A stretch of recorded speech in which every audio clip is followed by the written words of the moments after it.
Okay, so let's get into it. We're going to talk about how a single golden makeup sponge became the center of a massive internet firestorm. Seriously, this is the story of a really brilliant marketing idea from James Charles's beauty brand, Painted, that just completely spiraled into a cautionary tale for the whole influencer industry. It's packed with viral hype, absolute logistical nightmares, and some very hard-earned lessons. I mean, it sounds kind of crazy when you put it like that, right? How can one little sponge nearly bring down a whole empire? But that's the big question we're tackling here. We're going to see how this one product, which was supposed to be the brand's biggest success ever, almost made the whole thing crash and burn. It's a wild ride about what happens when viral success meets spectacular failure, and what the real price of hype is in this day and age. So to really get how things went so wrong, we have to start with how they first went so right. James Charles's brand, Painted, actually had a pretty rocky start. And I mean really rocky. The first products, like the face paints, they just didn't land. They were kind of a flop. But then, completely out of left field, an unexpected hero showed up and changed everything for the company. That's right, a simple makeup sponge, of all things. While the more ambitious products were struggling, this little sponge just caught fire on TikTok Shop. It blew up. All of a sudden, it was the brand's #1 bestseller, bringing in thousands and thousands of new customers. It basically breathes new life into a company that, let's be honest, was struggling to find its footing. This was a real, organic hit. And just to give you an idea of the scale we're talking about, here's a quote from James himself just proudly announcing how incredibly popular the sponge had become. I mean, #1 in the world? That's huge. For a little while there, it really seemed like Painted had cracked the code. And this massive unexpected success, well, it laid the groundwork for his next big idea, an idea that was way more ambitious. So, James has this certified hit product, right? The sponge is flying off the shelves. He's not just going to sit back and enjoy it. Nope. He decides to capitalize on all that amazing momentum by tapping into one of the biggest, hottest marketing trends of the year. He wanted to take all that energy and turn it into a full-blown cultural moment. And that trend was the mystery box, or the blind box. You've definitely seen these before, probably for things like collectibles or toys. The whole appeal is the addictive thrill of the unknown. You're not just buying a product, you're playing a game. It's the suspense of not knowing which one you're going to get. James looked at that and thought, hey, why can't we bring that same excitement to the world of beauty? And boom, there it was. The big plan was officially revealed. He announced he was going to release his super popular sponges in 6 brand new colors. But, and this was the big catch, customers couldn't pick their color. You'd buy a blind box, you'd open it up, and the color you got would be a total surprise. It was a huge gamble for sure, but he was convinced it was going to pay off big time.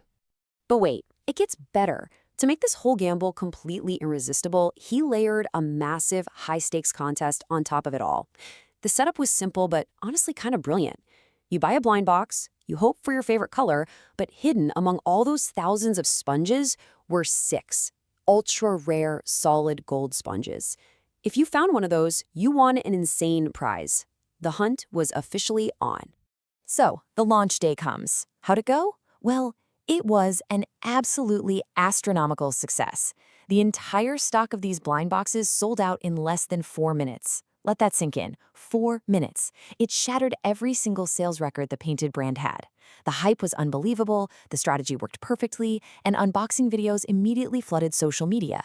It was, for a hot minute, a true marketing masterpiece. But, and you knew there was a but coming, this is where our story takes a very sharp turn. That incredible, record-breaking hype, it started to crumble almost immediately, under the weight of some serious logistical failures and broken promises.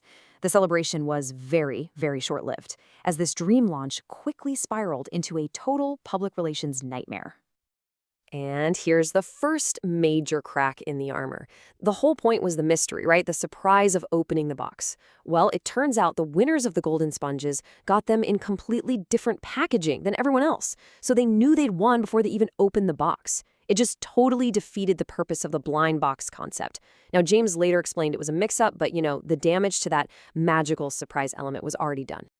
You'd think they might pump the brakes, but feeling bold after that initial sellout, James decided to go global for the next drop, expanding to the UK and Australia. And this was a full-blown catastrophe. International customers were reporting they had to wait over a month for their packages to even show up. And when they finally did arrive, some people were saying the sponges were dirty or looked like they'd been used. Even worse, some of the golden ticket winners, their prize QR codes were broken. They couldn't even claim the prize. The backlash went viral. And look, these weren't small complaints. We're talking about fundamental issues. Massive delays, huge quality control problems, a price system that literally didn't work for some winners, and a general feeling from customers that nobody was there to help them. All of it added up to create this powerful, widespread feeling that people had been scammed by a brand they trusted. And this one viral comment, it just captures the entire mood perfectly. The Golden Sponge Saga stopped being about just a botched product launch. It became a symbol for a much bigger cultural problem, that growing feeling of distrust people have for influencer-led companies. The story shifted. It became the prime example of an influencer caring more about getting viral views than about delivering a quality product or taking care of their customers. So that brings us to the final chapter of this story. I mean, with your brand's reputation in absolute tatters, where do you even go from there? The focus had to change, and fast. This wasn't just about fixing shipping times anymore. It was about fixing a fundamental break in trust with his entire community. And what this all forced the brand to do was make a massive strategic pivot. The old playbook, the one all about risky, viral stunts and mystery boxes, they had to throw it out. The new strategy had to be all about building a stable, trustworthy brand. That meant focusing on quality, on transparency, and on just being consistent. It was a huge shift from chasing quick, high-risk sales to trying to earn back long-term loyalty. And to his credit, these weren't just empty promises. He took real, concrete steps to try and win back people's confidence. He became radically open about everything, even starting a whole How It's Made series on TikTok. He showed every single part of the production process, from the first design sketches all the way to the final packaging, really trying to prove that quality, not gimmicks, was the new #1 priority. And this quote from James really just sums up the lesson he says he learned from this whole mess. He stopped making excuses and started taking accountability. The message was pretty clear. The brand messed up big time. He was taking full responsibility, and the new focus was on actually learning from those mistakes to build something stronger, better, and way more reliable. Ultimately, the Golden Sponge Saga is just a fascinating case study in the modern creator economy, and it leaves us with this final really interesting question. For an influencer brand, when you fail this spectacularly, this publicly, is that the end of the road? Is it the final nail in the coffin? Or could that failure actually become the foundation for a stronger, more honest, and, in the long run, more successful new beginning? The story of Painted seems to suggest the answer might just be the latter.